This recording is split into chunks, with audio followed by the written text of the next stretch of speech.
Jawab. Kemudian yang mulia Bapak Ridwan Mansur, kami mohon maaf, mungkin kami kurang bisa menangkap yang dimaksud karena puasa-puasa ini. Kalau dalam teori administrasi publik itu kan ada namanya eksternalitas negatif, negatif externality. Jadi seorang pejabat publik itu kalau dia memasukkan kepentingannya atau kepentingan kelompoknya di dalam kepentingan publik, maka itu telah terjadi eksternalitas negatif. Eksternalitas negatif itu bisa intended, memang disengaja, tapi bisa unavoided, tidak terhindarkan. Misalnya, kalau kita punya baju dinas, mau berangkat ke kantor harus melayat dulu saudara kita yang meninggal, tidak mungkin kita ganti baju karena mau melayat, baru kemudian dinas pakai baju. Itu adalah unavoided. Begitu juga mungkin perkara kecil mobil dinas. Ya. Tapi memang ada eksternalitas negatif yang betul-betul intended, yang disengaja, dan itu sangat terpulang kepada pejabat publik masing-masing.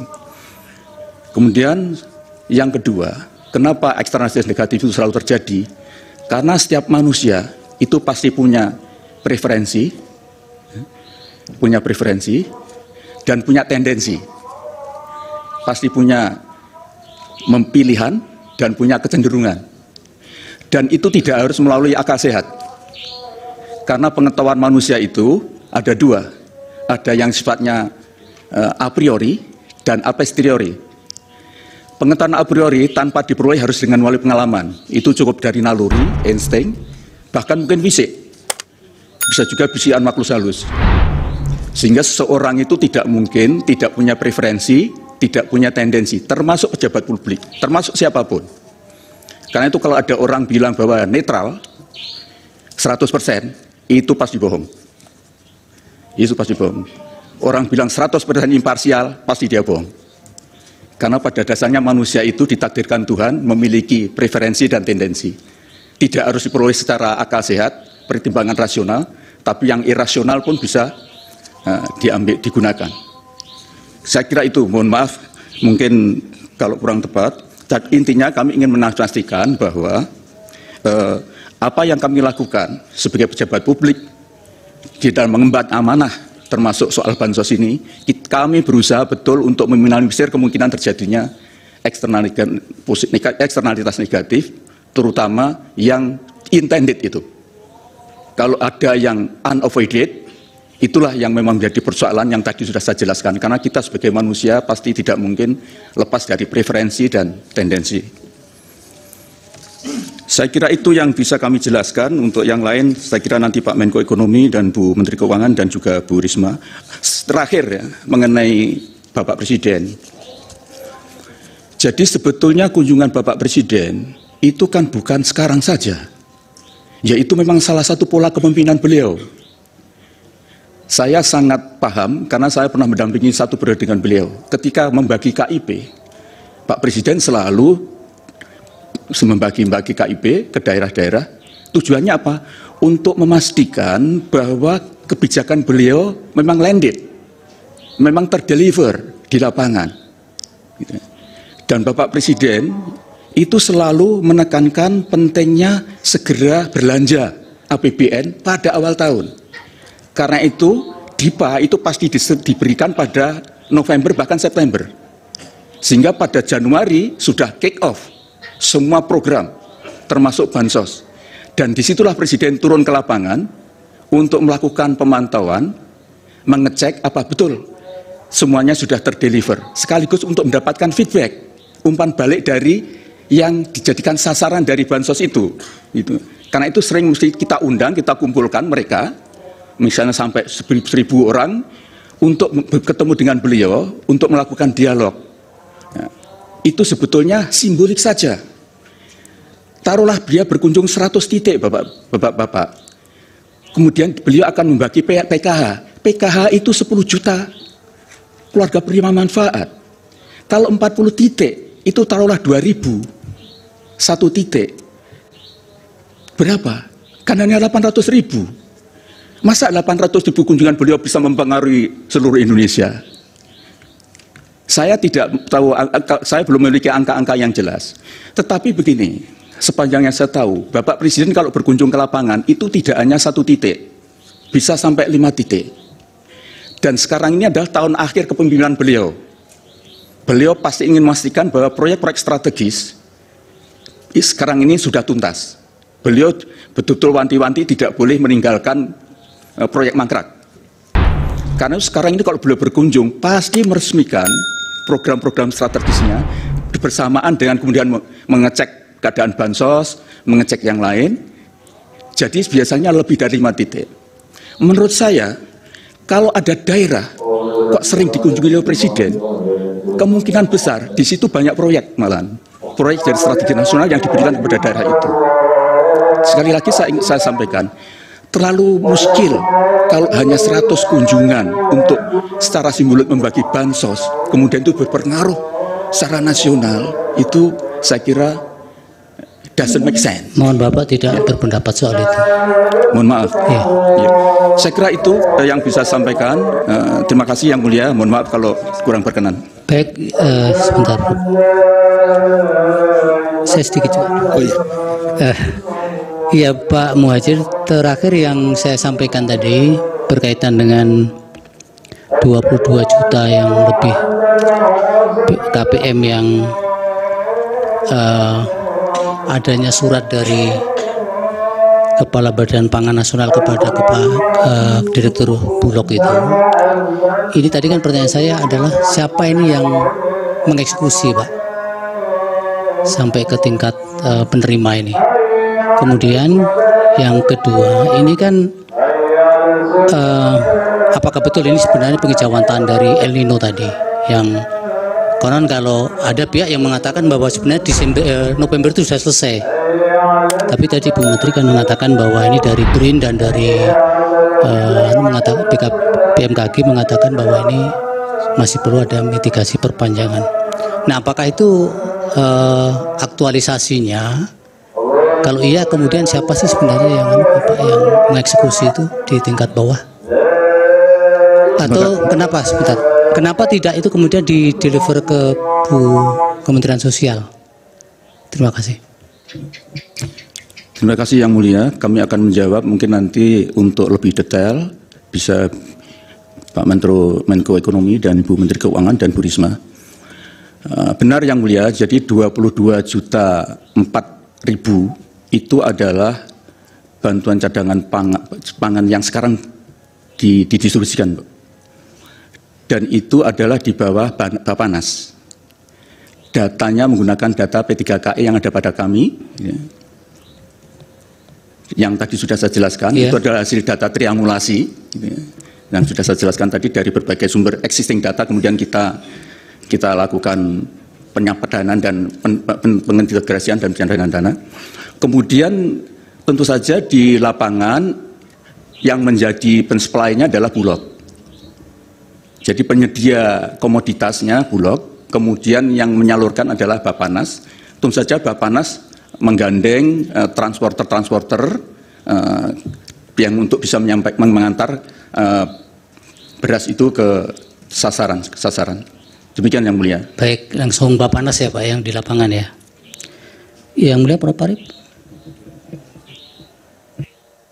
Baik, terima kasih Ketua. Sedikit saja ini Pak Menko PMK, Pak Menko Equin, Bu Menteri Keuangan dan Bu Mensos. Ini penting supaya bagi kita penting juga ini. Bapak dan Ibu hadir ke sini itu atas perintah Presiden untuk menghadiri dengan penugasan atau dengan izin. Mohon bisa direspon.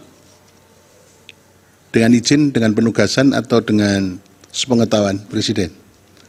Terbuka saja, ini di sidang yang terbuka untuk umum, nggak ada masalah. Silakan Pak Menko. Pertama kami hadir di sini karena undangan dari Yang Mulia. Oke. Dari Mahkamah Konstitusi. Oke. Dan terhadap undangan tersebut Bapak Presiden mengetahui. Oke. Memang dan tembusannya sepengetahuan Bapak kita Presiden. tembusannya memang ke Pak Presiden. Ya, jadi suratnya. itu sepengetahuan Ya. Bapak Presiden karena undangan dari Yang Mulia Mahkamah Konstitusi. Oke. Pak kasih. PMK juga begitu sama ya? Ya, aman sama kan Pak? Yang Mulia. Iya. Bu Menteri Keuangan? Sama ya. Bu Mensos? Mengenai substansi yang harus disampaikan di sini, itu sepengetahuan Presiden atau tidak?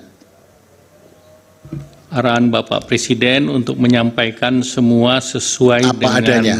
tugas dan fungsi Apa adanya masing-masing gitu ya. kementerian seluas-luasnya. Oke, terima kasih Pak. Saya kembalikan Pak Ketua. Baik, silakan Prof. Saldi. Ya, terima kasih. Ini sebagai catatan saja ya untuk kita semua, termasuk terutama untuk Pak Menteri dan Bu Menteri. Jadi yang kami tanyakan tadi itu semuanya bersangkut dengan dalil yang ada dalam permohonan.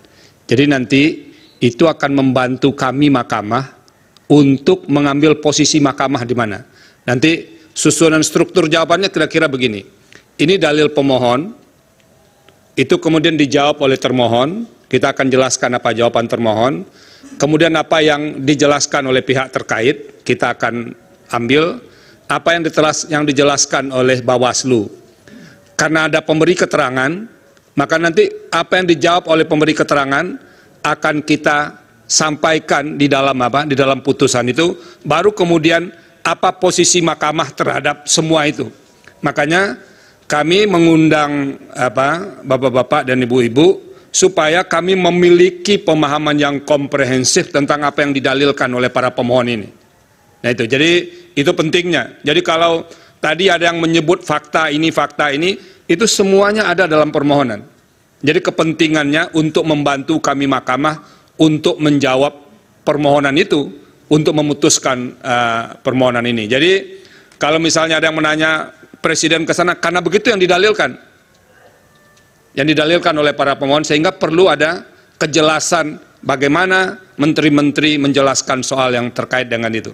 Itu saja Pak Ketua, terima kasih. Baik, dari Pak Muhadjir cukup?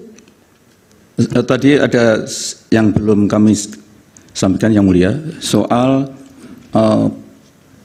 bantuan yang diberikan. Jadi kami tidak akan mengeluarkan bantuan kecuali yang ada di dalam DTKS kalau itu bansos, dan tidak ada yang di luar dari P3KE kalau itu bantuan beras. Sedangkan yang dibagi oleh Bapak Presiden itu adalah merupakan di luar itu. Nanti mungkin Bu Menteri Keuangan bisa menjelaskan lebih jauh. Terima kasih Pak Yang Mulia. Dilanjut silakan Bapak Menko. Terima kasih Yang Mulia Pimpinan dan anggota Majelis Konstitusi. Pertama saya ingin menambahkan tadi terkait dengan subsidi, kami tegaskan kembali bahwa dalam Perlinsos itu yang terbesar adalah subsidi energi. Dan gejolak itu akibat daripada subsidi energi. Nah dari anggaran Perlinsos yang pagunya di tahun 2023 di pagunya 476 triliun, realisasinya 443,4, kemudian tahun 2024 pagunya 496. Nah yang terkait dengan energi itu baik itu BBM, listrik, pupuk, dan kredit program termasuk bunga kur itu share-nya 58%. Di tahun 2023, 2024 dia 55,9. Sehingga kenaikan di sektor ini sekitar 19,4 triliun. Nah ini akibat daripada kenaikan dari ICP, Indonesia Crude Price, di tahun 2023 itu 78,43, 2024 82. Rupiah di 2023 15.230, itu kita di 2024 15.664. Demikian pula terkait dengan volume. Nah yang kedua kami ingin menambahkan tadi dasar daripada bantuan pangan. Tadi sudah dijelaskan yang rapat di bulan 10 November. Kami ingin menambahkan sebelumnya tahapan ini kan sudah diberikan dan dijalankan juga bulan September sampai dengan November. Nah itu berdasarkan keputusan rapat terbatas tanggal 13 Juli tahun 2023 dan dilanjuti dengan surat Kepala Bappenas ke Perum Bulog nomor 208 TS 0303 K9 2023 tanggal 4 September 2023. Kemudian tambahan Desember yang dilaksanakan berdasarkan ratas rapat internal tanggal 10 November 2023 ditindaklanjuti surat Kepala Bapanas ke Perum Bulog nomor 365 TS 0303 K11 2023 tertanggal 10 November 2023. Nah, terkait dengan di tahun 2024 ini ada periode Januari sampai Juni berdasarkan rapat internal 10 November dan ditindaklanjuti surat Kepala Badan Pangan Nasional ke Perum Bulog nomor 372 TS 0303 K11 2023 tanggal 22 November. Nah, kemudian ini yang dapat kami tambahkan. Kemudian tadi pertanyaan dari Yang Mulia Bapak Arief Hidayat terkait dengan Bulog, tentunya ini bagian dari penugasan di Kementerian BUMN. Kementerian BUMN selaku pemegang saham daripada Bulog. Jadi itu murni di BUMN. Kemudian tadi menambahkan bahwa bantuan yang diberikan oleh Bapak Presiden itu berasal dari dana bantuan Presiden untuk masyarakat. Jadi tentu ini juga tadi menambahkan penjelasan dari Pak Menko PMK. Kemudian izinkan kami jawab dari pertanyaan Ibu Yang Mulia, Ibu Eni Nurbaningsih, bahwa resiko yang diperkirakan, resiko sosial, kita melihat dari berbagai resiko yang ada di global. Pertama, geopolitik, perang Ukraina. Kedua, juga tensi di Timur Tengah terkait dengan perang di Gaza. Kemudian perubahan iklim yang real. Hampir banyak negara memberikan bantuan terkait dengan El Nino, bahkan Amerika Serikat juga perubahan iklim dan inflasi yang tadi istilah Ibu Menteri Keuangan higher for longer, inflasi yang tertinggi sepanjang sejarah Amerika. Oleh karena itu Amerika pun memberikan bansos. Demikian pula Singapura pun memberikan bansos dalam rangka El Nino, demikian pula Filipina memberikan bansos dalam rangka El Nino. Nah, tentu ini juga terjadi fluktuasi daripada harga komoditas dunia termasuk harga beras akibat ada larangan ekspor beras. India, dia melarang ekspor, demikian pula beberapa negara lain. Nah, tentu ini akan berpotensi berlanjut di tahun 2024. Kita bisa melihat bahwa tidak mudah untuk mendapatkan suplai beras, walaupun Indonesia memutuskan untuk impor beras katakanlah sejumlah 3 juta. Nah, tentu ada pendekatan dari pemerintah. Nah, tentu berbagai risiko ini berdampak kepada ekonomi domestik dan peningkatan harga komoditas itu akan sangat mengganggu daya beli masyarakat miskin dan rentan dan pada akhirnya tentu akan mengganggu pertumbuhan ekonomi. Nah, kemudian pertanyaan Ibu Eni Yang Mulia terkait dengan harga beras, apakah ada penggunaan CBP dan membuat harga naik? Nah, tentu bantuan pangan adalah instrumen stabilisasi harga. Jadi justru sebaliknya, dengan adanya bantuan pangan kita berharap stabilisasi harga. Dari penelitian di lapangan, 10 kilo itu setara dengan kebutuhan masyarakat sekitar sepertiga dari kebutuhan. Rata-rata kebutuhannya 20-25 kilo per bulan.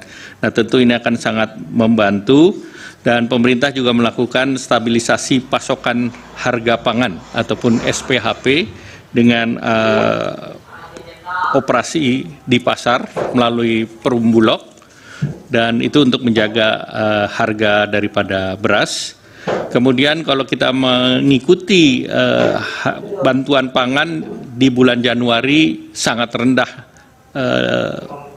realisasinya, yaitu 179.000 dari target 440.000, sedangkan demand-nya itu adalah 2,4 juta. Jadi artinya ini tidak dalam tanda petik tidak berpengaruh terhadap harga di pasar.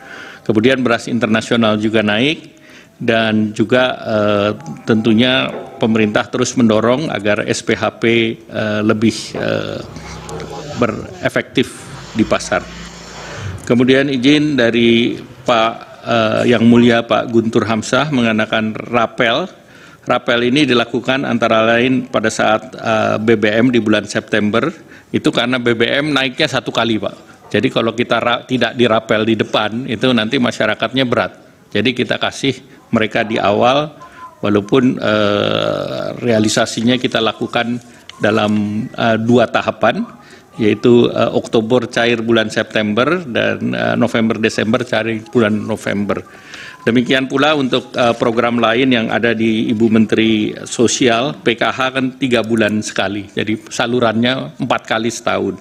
Kemudian kartu sembako juga 2 bulan, jadi 1 tahunnya 6 kali. Jadi rapel itu pertimbangan itu. Selain itu ada pertimbangan juga biaya, efisiensi biaya. Kalau 1 kali efisiensi biayanya kan sama kalau dia jumlah tertentu, biaya distribusi di perbankan ataupun di pos. Kemudian izinkan saya menjawab Pak Ridwan Yang Mulia Pak Yusmik, Pak Daniel Yusmik. KPCPEN itu berdasarkan Perpres nomor 48 tahun 2023 itu sudah berakhir tanggal 4 Agustus 2023, Pak. Jadi ini berakhir jauh sebelum pemilu, Pak. Kemudian izin Pak Yang Mulia Pak Saldi Isra, ini terkait dengan resiko pangan yang 11,3 triliun. Ini kan belum dicairkan, Pak. Jadi ini masih dalam pos. Dan El Nino di tahun lalu itu sudah dicairkan dan sudah berjalan. Tetapi di tahun 2024 ini belum berjalan. Kemudian izinkan terakhir Pak Ketua, kalau boleh menjawab hal yang tidak diagendakan, Pak. Karena tadi diangkat oleh Yang Mulia Pak Arief Hidayat. Dan itu sudah menjadi berita di media, Pak. Saya baca begitu sesudah sholat Jumat banyak berita. Silakan. Jadi izinkan kalau diperbolehkan. Pertama saya hadir ini undangan untuk perhitungan perselisihan hasil pemilu presiden.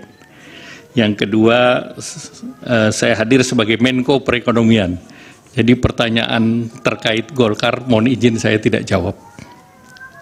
Tetapi ada satu yang bisa saya pastikan, bahwa bansos itu bungkusannya nggak ada yang berwarna kuning. Terima kasih. Wassalamualaikum warahmatullahi wabarakatuh. Yang warna lain ada, Pak? Saya nggak tahu. Silakan. Baik, terima kasih Yang Mulia Pak Ketua. Terima kasih Pak Erlangga untuk jawabannya. Sedikit saja saya ingin konfirmasi tadi yang disampaikan oleh Pak Menko PMK, bahwa kunjungan Pak Presiden itu untuk memastikan bahwa programnya itu landed ya. Dan pada saat itu ada mungkin pembagian tadi kartu pintar dan sebagainya. Nah, barusan Pak Erlangga menyampaikan bahwa Presiden itu ada dana bantuan Presiden bagi masyarakat. Nah, nomenklatur ini apakah bagian dari Perlinsos atau nomenklatur yang melekat pada jabatan Presiden? Mungkin bisa dikonfirmasi. Jadi nanti Bu Menteri Keuangan akan lebih menjelaskan, tapi pada prinsipnya ini sebagai hal yang melekat dengan Bapak Presiden. Demikian, terima kasih. Dan kedua terkait dengan kunjungan-kunjungan beliau, memang saya menggarisbawahi apa yang disampaikan Menko PMK, karena beberapa program yang di bawah koordinasi perekonomian seperti kredit usaha rakyat, kemudian kartu prakerja, kemudian pada saat penanganan COVID itu bantuan kepada kaki lima nelayan, itu Bapak Presiden juga turun mengecek langsung di lapangan, dan di beberapa tempat saya mendampingi beliau. Demikian, terima kasih. Baik, silakan Ibu Menteri Keuangan.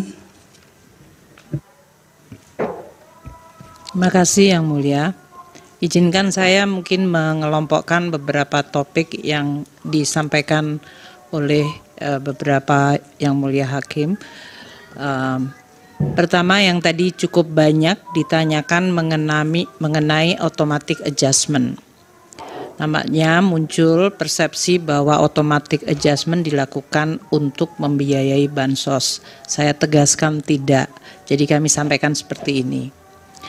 Automatic adjustment itu sudah dilakukan sejak APBN 2022. Di dalam APBN 2022 itu Undang-Undang 6 tahun 2021 pasal 28 ayat 1 huruf E. Di APBN 2023 yaitu Undang-Undang 28 tahun 2022 diatur di pasal 32 ayat 1 huruf E, dan di APBN 2024 yaitu Undang-Undang 19 tahun 2023 diatur pada pasal 28 ayat 1 huruf E. Tadi ditanyakan oleh Yang Mulia Ibu Eni mengenai kenapa pada awal tahun sudah dilakukan automatic adjustment. Kami sampaikan bahwa automatic adjustment memang selalu dilakukan pada awal, yaitu pada tahun 2022 automatic adjustment dilakukan melalui Surat Menteri Keuangan tanggal 29 November 2021. Bahkan sebelum tahun anggaran dimulai, kami sudah menulis untuk melakukan automatic adjustment. Surat nomor S/1088/MK. Bahkan di tahun 2022 kami melakukan 2 kali automatic adjustment dengan surat kedua tanggal 23 Mei 2022 dengan surat S/458/MK. Ini untuk melakukan tambahan automatic adjustment. APBN 2023 automatic adjustment dilakukan dengan mengirim surat tanggal 9 Desember 2022. Jadi bahkan sekali lagi belum mulai tahun anggaran, yaitu dengan surat nomor 1 S/1040/MK. Dan di APBN 2024 kami mengirimkan surat automatic adjustment tanggal 29 Desember 2023, yaitu dengan surat S/1082/MK. Yang menarik perhatian publik nampaknya hanya yang tanggal 29 Desember 2023, karena memang sudah mulai hawa pemilu.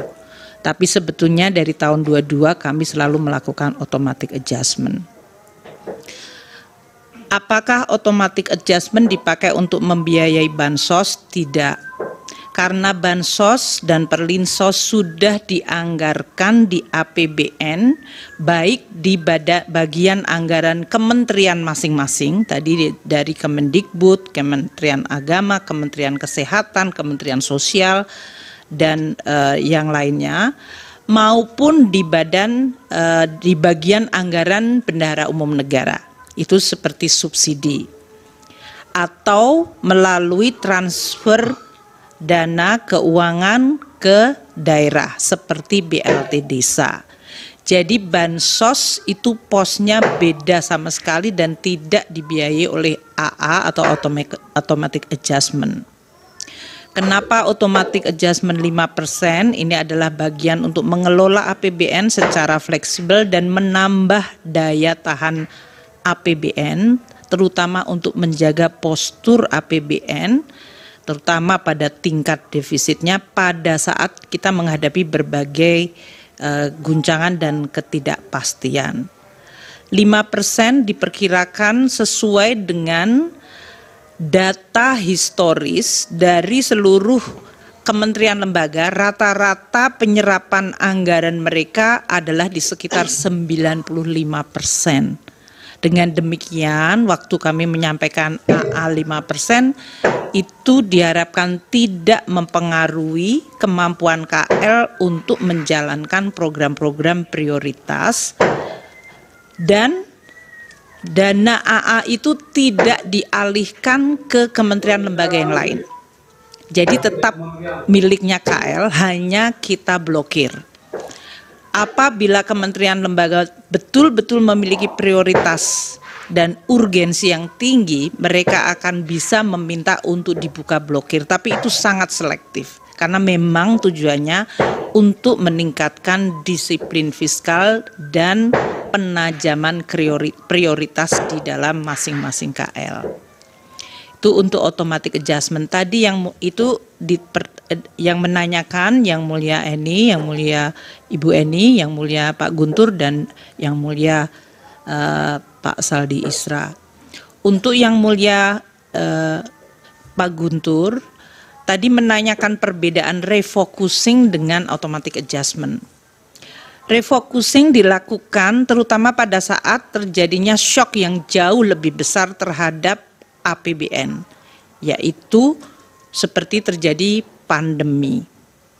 Pada saat itu anggaran across the board semuanya dipotong dan dialihkan ke suatu program khusus, yaitu penanganan pandemi.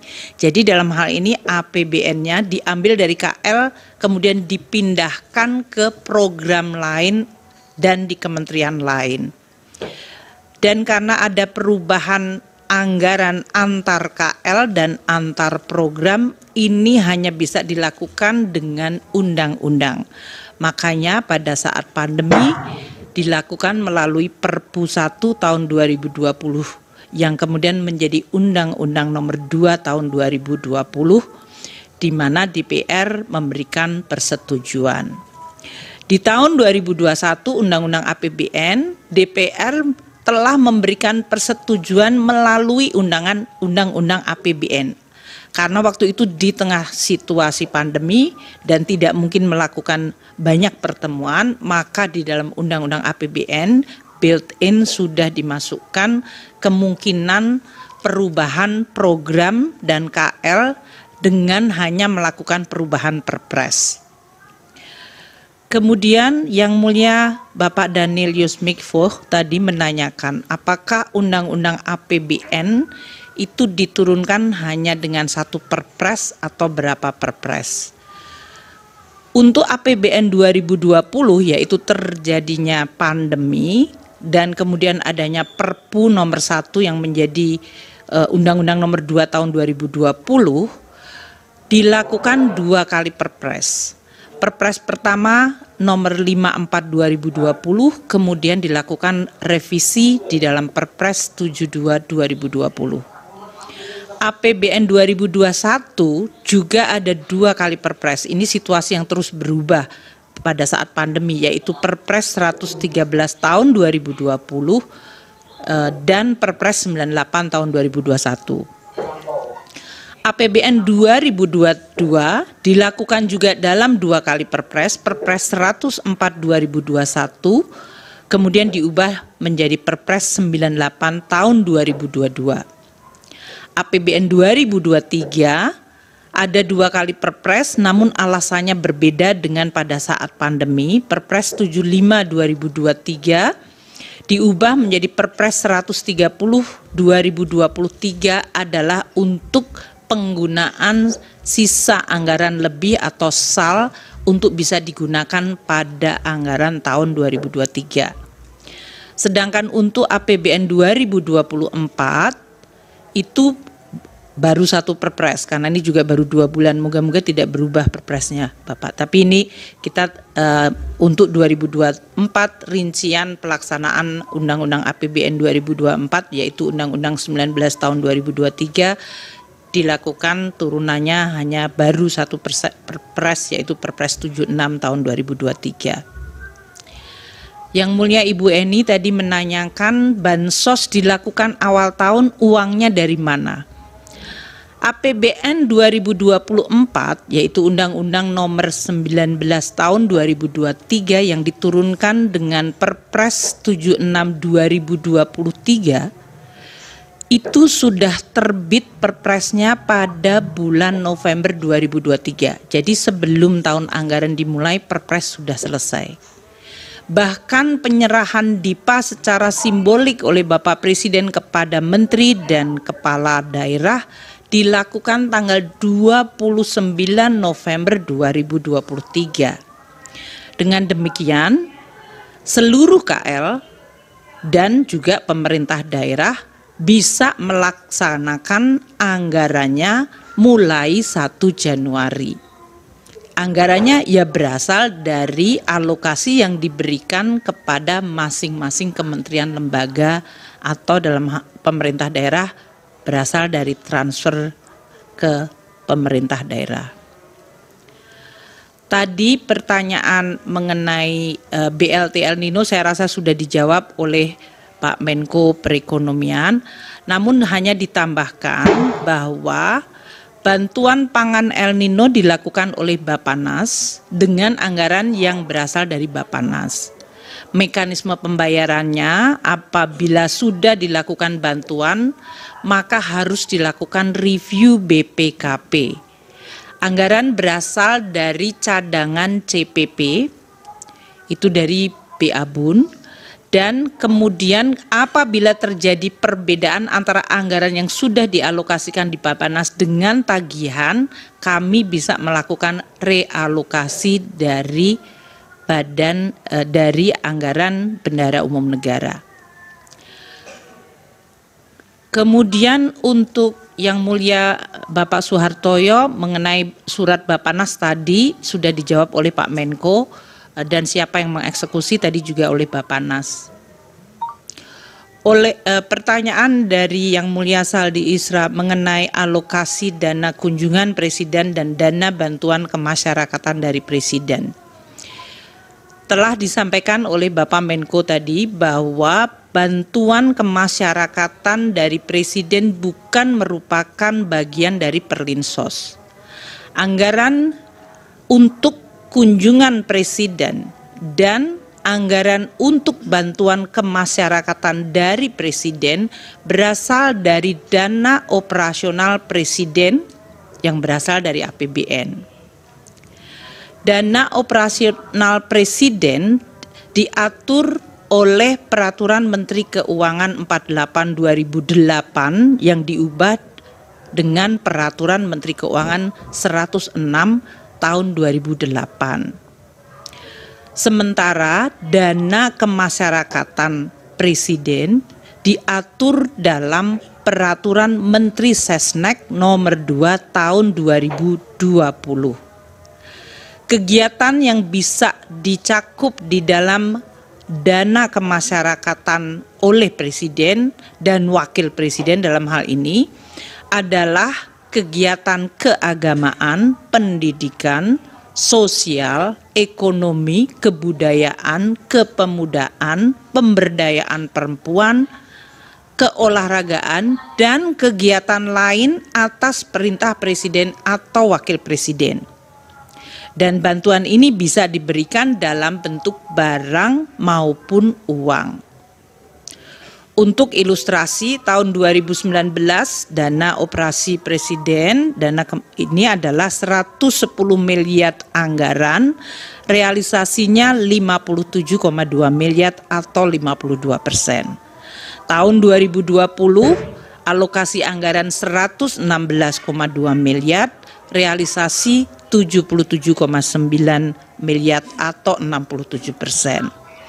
Tahun 2021 119,7 miliar, realisasinya 102,4 atau 86%. Tahun 2022 alokasi anggaran 160,9 miliar, realisasi 138,3 miliar atau 86%. Tahun 2023 alokasi anggaran 156,5 miliar, realisasinya 127,8 atau 82%. Dan tahun 2024 ini alokasi anggaran untuk dana operasi Presiden dan bantuan kemasyarakatan 138,3 miliar. Sampai dengan bulan ini, bulan Maret, April ya, adalah 18,7 miliar atau baru 14%. Yang Mulia Bapak Arsul Sani tadi menanyakan mengapa di dalam Undang-Undang APBN 2024 tidak terdapat pasal 27 seperti yang ada di dalam Undang-Undang APBN 2023. Tadi sebetulnya sudah dijawab. Pasal 27 dari Undang-Undang 28 tahun 2022 mengenai APBN 2023 adalah dibuat dalam situasi pandemi COVID. pada saat itu pemerintah bersama dengan BPJS harus bekerja sama untuk penanganan permasalahan kesehatan dan masalah sosial terutama untuk tenaga kesehatan. Dengan berakhirnya status pandemi, maka pasal 27 tersebut disepakati oleh pemerintah dan DPR tidak diperlukan lagi, sehingga pasal 27 tidak ada lagi di dalam Undang-Undang APBN 2024. Yang mulia Bapak Arsul Sani menanyakan kenapa Perlinsos sesudah COVID anggarannya masih tetap tinggi. Tadi sudah dijawab, kami akan ulangi dengan lebih detail. Kenaikan dari anggaran Perlinsos periode 2022 hingga 2024 terutama akibat kenaikan dari harga minyak bumi, perubahan kurs, dan volume dari subsidi. Jadi bagian dari anggaran Perlinsos yang paling besar naiknya atau yang mengalami perubahan sangat besar adalah pada bagian subsidi, terutama subsidi energi. Namun subsidi pupuk juga tahun 2024 ini meningkat cukup besar. Sehingga anggaran subsidi naik dari 211,8 triliun tahun 2021 naik menjadi 291 triliun tahun 2022, tahun 2023 naik lagi menjadi 332,5 triliun, dan tahun 2024 ini dianggarkan 340,7 triliun, naik karena terutama subsidi. Sementara anggaran Perlinsos dari kementerian lembaga yang lain serta dari Kemensos relatif tidak berubah. Perubahannya seperti yang tadi telah saya sampaikan pada pidato pembuka, yaitu untuk Kemendikbud karena ada unit cost pada pendidikan menengah, dan kemudian di Kemensos karena menambah untuk aktivitas lansia dan disabel. Untuk ilustrasi, harga minyak tahun 2021 $68, 2022 melonjak ke 94,5, tahun 2023 dan 2024 ini menggunakan asumsi dan sekitar $82. Untuk nilai tukar tahun 2021 14.312, 2022 naik ke 14.871, 2023 15.255, dan tahun 2024 menggunakan APBN asumsi 15.000. Volume solar juga meningkat sangat cukup tinggi, tahun 2020 14,3 juta liter, tahun 2021 naik ke 15,8 juta liter, 2022 di 15,1 juta, tahun 2023 melonjak ke 17 juta, dan di 2024 dialokasikan 19 juta liter. Ini yang menggambarkan bahwa Perlinsos di tahun 22 hingga 24 meskipun pandemi telah selesai tetap tinggi karena subsidi yang merupakan bagian dari perlindungan sosial mengalami kenaikan terutama untuk subsidi energi, dan yang tahun 2024 subsidi pupuk juga mengalami kenaikan.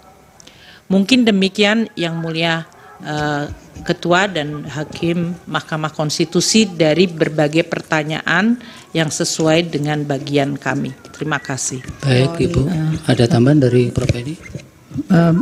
Kepada Bu Menkyu, itu tadi kan banyak sekali itu surat-surat dari Kemenkyu.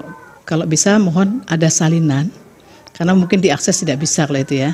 Termasuk yang tidak ada salinan-salinan yang salinan yang kami sulit untuk mengakses seperti yang Sesnek atau kemudian yang lainnya, itu mohon kalau bisa dikopikan juga. Terima kasih. Baik, silakan Ibu Menteri Sosial. Terima kasih Yang Mulia. Yang pertama kami akan menjawab pertanyaan Yang Mulia Bapak Arief Hidayat bahwa bansos di Kementerian Sosial itu bentuknya cash transfer. Jadi tidak ada dalam bentuk natura atau barang. Jadi semua transfer ke rekening penerima manfaat 100%.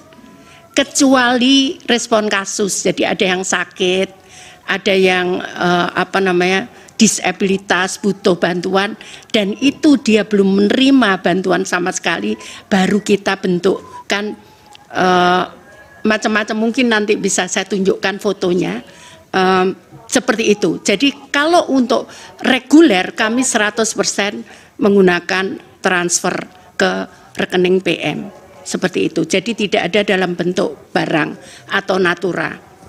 Kemudian yang berikutnya 100% menggunakan transfer ke rekening PM, seperti itu. Jadi tidak ada dalam bentuk barang atau natura.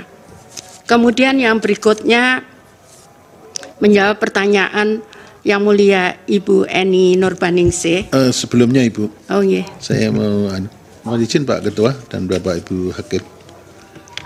Terkait dengan penyaluran bantuan pangan beras dilaksanakan oleh badan, bukan Monsos ya? Bukan. Nah bukan. Itu apakah tahun 2000 itu hanya 2023 atau sebelumnya gimana? Sebelumnya sejak saya menjadi menteri. Sudah tidak? Sudah tidak. Oke. Kami tidak ada menyalurkan dalam bentuk barang. Oke. Ya, sejak saya menjadi menteri. Oke, terima kasih Ibu. Ya, kemudian yang berikutnya adalah tadi sudah dijelaskan tentang kenapa awal tahun anggaran dicairkan. Ini bahkan sejak sebelum saya menjadi menteri itu pencairannya sudah bulan Januari, karena memang tadi saya jelaskan teorinya kalau mereka itu tidak bisa memenuhi kebutuhan 1 bulan untuk hidup itu mereka nggak bisa. Jadi makanya kita harus sangat disiplin untuk membantu mereka. Kemudian yang berikutnya adalah bansos yang lain untuk bagi pekerja sosial itu bukan bansos, Ibu. Jadi pekerja sosial itu kami bayar. Makanya tadi kami jelaskan ada selisih anggaran antara bansos dan program perlindungan sosial. Sehingga di dalam situ adalah ada pekerja sosial. Pekerja sosial ini yang mendampingi para PM, nanti kami bisa jelaskan mendampinginya seperti apa. Jadi kalau dia sakit gila misalkan, dia gila waktunya ke rumah sakit karena dia harus rutin berobat, maka pekerja sosial inilah yang mendampingi. Kemudian itu dibayar oleh Kementerian Sosial. Jumlahnya kalau nggak salah hanya sekitar 2.000 seluruh Indonesia. Kemudian berikutnya, jadi itu gaji sifatnya, bukan bansos. Nilainya sekitar 3 juta per bulan untuk pekerja sosial. Seperti itu. Nah, berikutnya menjawab pertanyaan Yang Mulia Prof. Guntur, apa ada tim pengendali? Bapak mohon maaf kalau saya menggunakan tim itu biayanya cukup besar. Akhirnya saya menggunakan elektronik, Bapak. Semua. Jadi sekarang ini saya bisa persis tahu berapa realisasi pencairan keuangan. Saya bisa buka sebetulnya. Ini tadi sempat saya print, sempat saya cetak per tanggal 5 April, tolong yang realisasi pencairan keuangan. Karena semua sudah elektronik, jadi kami tahu berapa realisasinya di lapangan. Kemudian kalau khusus untuk tadi, kenapa diserahkan kepada kelompok? Karena mohon maaf, yang kelompok yang kita berikan, satu, dia untuk disabilitas. Dia nggak mungkin bisa pergi kemana-mana, seperti ini kasusnya. Ini gila yang diserahkan, ini gila, kemudian yang disabilitas seperti ini nggak mungkin mereka, dan mereka tinggal sendiri. Jadi mereka kita serahkan kepada kelompok itu yang memberi makanan. Jadi seperti ini laporannya setiap hari. Jadi kelompok setiap hari setelah menyalurkan makanan itu harus mengirim fotonya kepada kami setiap hari. Itu cara pengendalian kami, karena kalau dengan tim itu sulit untuk kami juga. Jadi ini sudah salur belum? Nanti kalau itu misalkan si A Kenapa nggak disalurkan? Itu keluar kayak pop up gitu, keluar bahwa ini belum terima makanan. Dan itu ada di situ. Datanya itu 1251, dia belum terima makanan. Seperti itu. Nah, itu nanti kita cek. Kenapa? Dengan pendamping tadi, Peksos itu. Seperti itu. Jadi kita cek kenapa dia nggak terima gitu. Maka Peksos itu dan pendamping kami, PKH, ada pendamping PKH, itu yang ngecek ke lapangan. Kenapa dia belum dapat terima makanan? Mungkin udah meninggal, mungkin sakit di rumah sakit, sehingga dia nggak terima makanan. Nah, kemudian berikutnya, itu kalau ada dispute, misalkan laporan tentang misalkan penyelewengan bansos, kami dibantu oleh Satgas di KPK, Satgas untuk Satgas khusus untuk kalau ada sesuatu, dan Satgasus yang diberikan bantuan oleh Pak Kapolri ke kami. Kami punya didampingi dari Pak Kapolri sekitar 21 orang, dan dari KPK juga ada mendampingi kami kalau ada dispute tentang penyaluran ini. Seperti itu. Nah, untuk ngontrol, apakah kami misalkan mau komplain, kami 24 jam, kami punya sisi room. Seseorang bisa melapor, kenapa saya nggak terima bulan ini? Kenapa ini nggak berhak? Jadi yang kita sebut usul sanggah, ini nggak berhak. Kenapa ini dapat? Maka dia bisa melaporkan, dia tunjukkan foto rumah, kemudian kami cek lapangan. Kalau ternyata menurut kita betul seperti ini, Pak, ini rumah tidak layak bansos, maka kita kirim, karena sesuai Undang-Undang Nomor 13 2011, keputusan data itu ada di daerah. Jadi karena itu kita kembalikan ke daerah. Awalnya saya minta daerah kembalikan 3 bulan, tapi tim dari Satgasus, kemudian KPK nyampaikan terlalu lama Bu Mensos, 1 bulan saja. Akhirnya 1 bulan, kalau mereka daerah tidak menjawab, berarti sanggahan atau usul itu betul. Seperti itu, Bapak. Jadi ini untuk menjaga data kita, apakah data kita betul atau tidak. Itu kami punya, sekarang sudah ada berapa juta relawan ya? 2 juta relawan yang dia melaporkan itu. Kemudian ini hasilnya, jadi ini hasilnya Bapak. Sebelumnya, tolong sebelumnya. Jadi ini ada total usulan. Jadi ada dia mengusulkan. Nah, kemudian usulannya ditolak itu 492.000. Kami punya datanya ini. Ditolak bisa oleh di daerah, juga bisa dari kami. Kadang tetanggaan gini saling iri, Pak. Saling iri, padahal ya memang dia butuh gitu. Setelah dicek, dia tidak bisa kita hanya lihat memang kondisi rumah, kadang harus ditanyakan. Contohnya misalkan di suatu daerah, di suatu daerah, saya tidak sebutkan, itu rumahnya kayak istana di tengah hutan. Tapi ternyata dia itu dulunya TKI, kemudian sekarang dia tidak bekerja, dia sekarang menjadi miskin, tapi rumahnya seperti istana, tapi nggak laku dijual karena di tengah hutan. Seperti itu. Jadi itu kita harus cek seperti itu untuk menjaga kualitas DTKS kami. Kemudian berikutnya adalah tadi disampaikan untuk komunitas itu tetap kita berikan BNBA. Di wilayahmu yang diberikan bantuan itu ini A, B, C, D, alamatnya ini. Jadi dia memberikan ke yang bersangkutan sesuai data itu, kemudian melaporkan melalui foto seperti ini. Juga ada komunitas anak yatim yang dia tidak ada orang tuanya. Itu di yayasan-yayasan, itu kami bantu. Memang belum sepenuhnya semua bisa kita bantu. Jadi seperti ini setiap hari mereka buat laporan. Mengirim setelah bantu makanan, kemudian foto dikirim kepada kami, seperti itu. Kemudian, jadi kalau mau menyaksikan, monggo siapapun boleh melihat kita saat penyaluran ini, siapapun, kami malah senang kalau semua bisa melihat karena itu transparan bagi kami juga, terutama untuk pertanggungjawaban. Kemudian, nah permasalahannya memang kadang mereka tidak punya KTP, tidak punya KK. Permasalahannya kadang kenapa dia nggak punya KTP? Karena nggak punya rumah. Sehingga misalkan dia tempat itu, sehingga yang bersangkutan itu dia nggak boleh dipakai alamat itu. Jadi misalkan dia sewa tanah, rumahnya ada, dia nggak boleh. Nah, kemudian yang berikutnya ini saya kemarin nemukan lebih dari 500 anak. Itu anak TKI yang ada di Sebatik. Ini sekarang kita Batam, kemarin kita kasih KTP. Karena dia nggak punya KTP, sehingga padahal dia nggak tahu juga orang tuanya ada di mana. Mereka ikut yayasan-yayasan seperti itu. Jadi kami harus ngurus sampai mereka dapat KTP dulu atau dapat KK dulu untuk kami memberikan bantuan.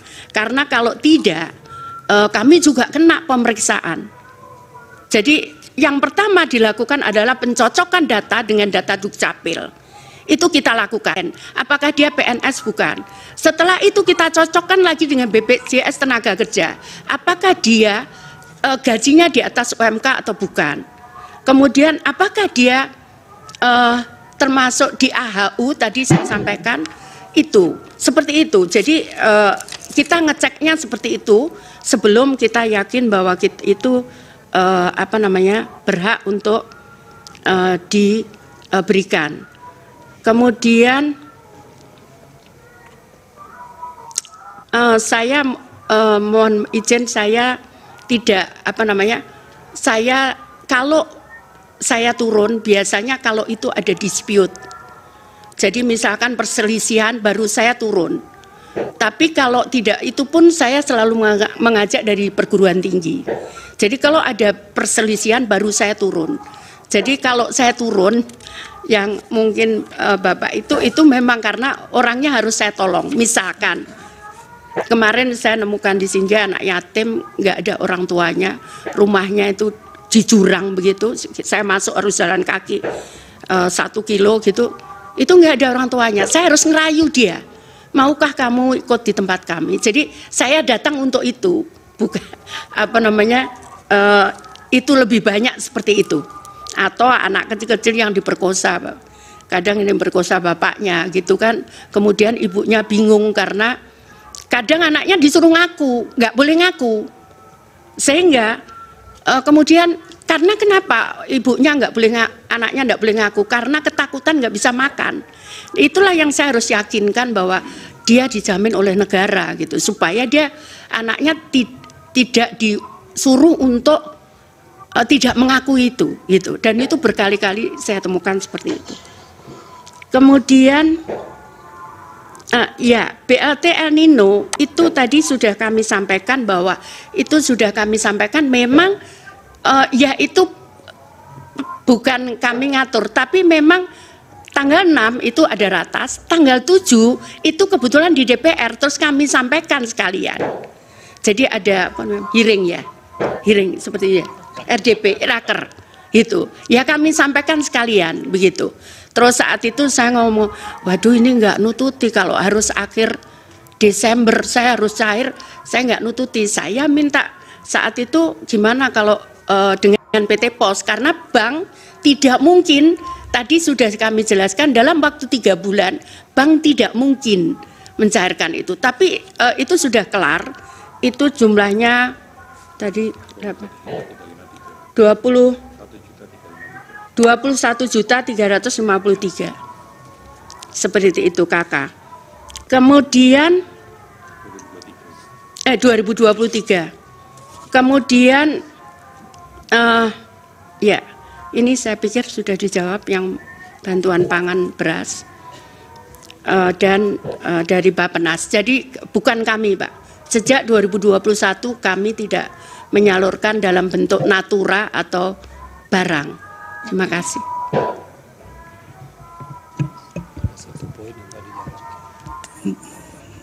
Cukup. Silakan. Baik, terima kasih. Saya ingin konfirmasi satu saja, Bu Menteri Keuangan. Itu Perpres 76/2023 itu keluar setelah ratas itu atau sebelum ratas sudah keluar? Ratas tanggal 6 November. APBN untuk Perpres 76/2023. 76/2003 itu November 2023.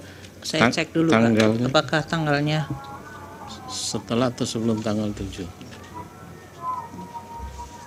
tidak terkait dengan itu sih Bapak. Kalau itu kan turunan dari undang-undang. Jadi kita menggunakan Perpres itu adalah rincian dari anggaran. Sedangkan kalau ada sidang kabinet dan kemudian memutuskan, dan dalam hal ini seperti Bappenas ditugaskan, mereka kan sudah punya alokasi anggaran yang ada di dalam. Mereka bisa menggunakan alokasi anggaran itu dahulu, dan kalau kemudian ada kekurangan, mereka bisa meminta tambahan anggaran. Itu mekanisme. Jadi Perpres turunan Undang-Undang APBN itu independen terhadap, artinya dia diturunkan dari yang di dalam undang-undang untuk rincian dari anggaran kementerian lembaga dan transfer ke daerah. Baik, terima kasih. Dari Prof. Arief masih satu. Bu Mensas, mohon maaf saya lagi. Sebelum Ibu jadi Menteri Sosial, apakah sudah ada program bantuan pangan beras? Ada Bapak. Waktu itu yang menyalurkan siapa? Dulu Kementerian Sosial Bapak. Oke, terus habis setelah Ibu jadi Menteri digeser ke Kepala Badan Pangan Nasional. Bapak. Mungkin Gimana? Saya perlu jelaskan. Ya, itu perlu dijelaskan supaya clear.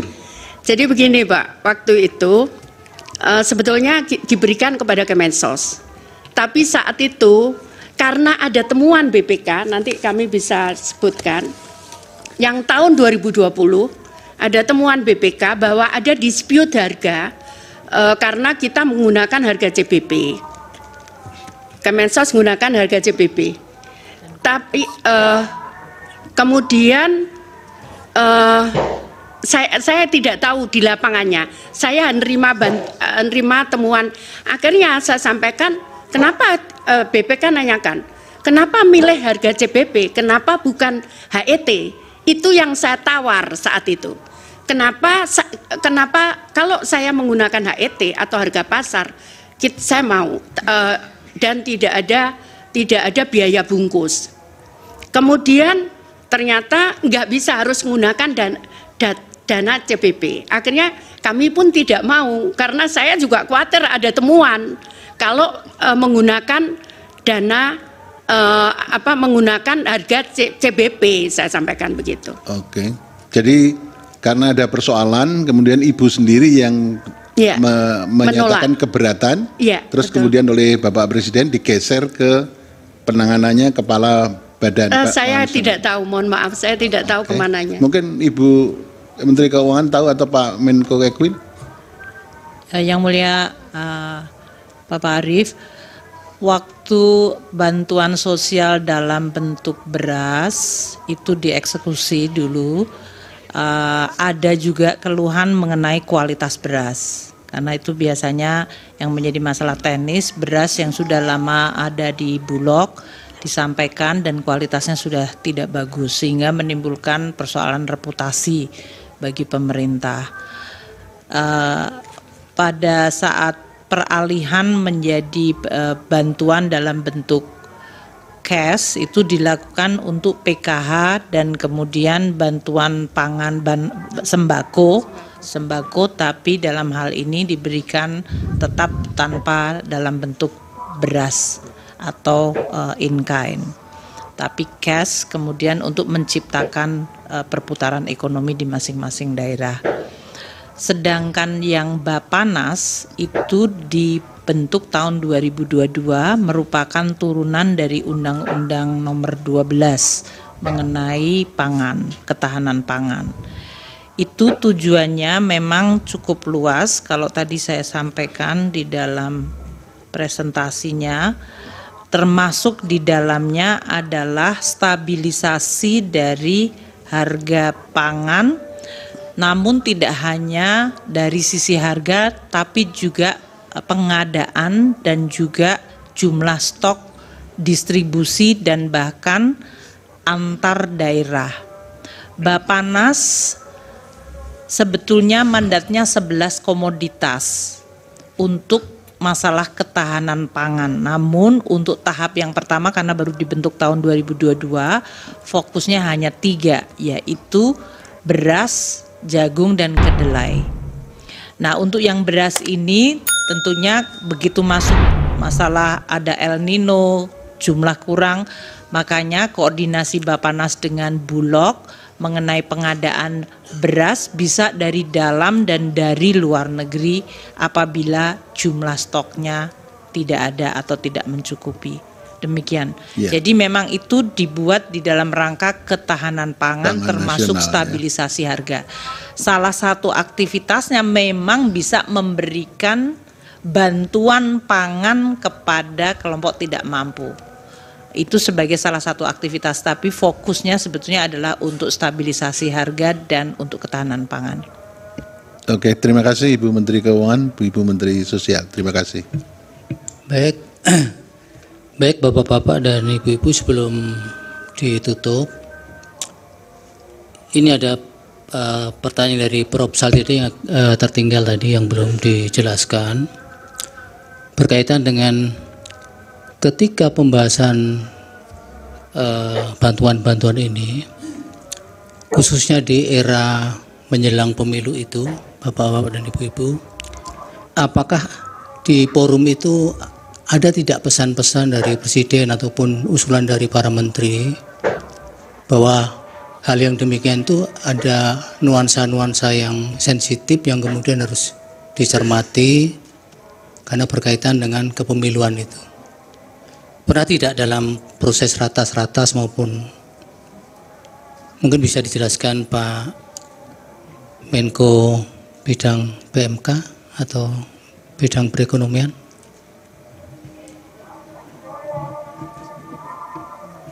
Pertama, kita konsentrasi kepada tupoksi masing-masing kementerian. Jadi dalam pembahasan selalu fokus pada pekerjaan kementerian.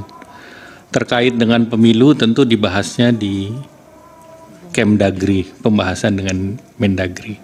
Jadi kalau di sektor ekonomi kita tidak membahas terkait pemilu. Demikian. Baik, sebenarnya ini kan kaitan dengan ketika ada plotting-plotting soal bantuan itu tadi. Tidak ada bantuan ini kaitannya kan dengan kembali tadi lagi dengan El Nino dan kembali lagi sampaikan oleh Bu Mensos bahwa ini program yang sifatnya selalu bulanan. Jadi tidak ada ekstra program yang terkait dengan pemilu, tidak ada sama sekali. Semuanya sesuai dengan apa yang dilakukan setiap bulan dan setiap tahun. Demikian. Baik, cukup dari para hakim. Baik, dengan demikian karena sudah tidak ada lagi dari para hakim yang ingin ditanyakan, kami kira yang tadi diminta Bu Menkyu mohon bisa dibantu untuk dikirimkan nanti untuk data-data dan salinan-salinan regulasinya. Dan dari Mahkamah tentunya mengucapkan terima kasih kepada para bapak-bapak dan ibu-ibu menteri. Semoga keterangannya bermanfaat untuk pengambilan putusan dalam perkara ini. Silakan diperkenankan meninggalkan tempat. Kami akan melanjutkan memeriksa dari DKPP. Allah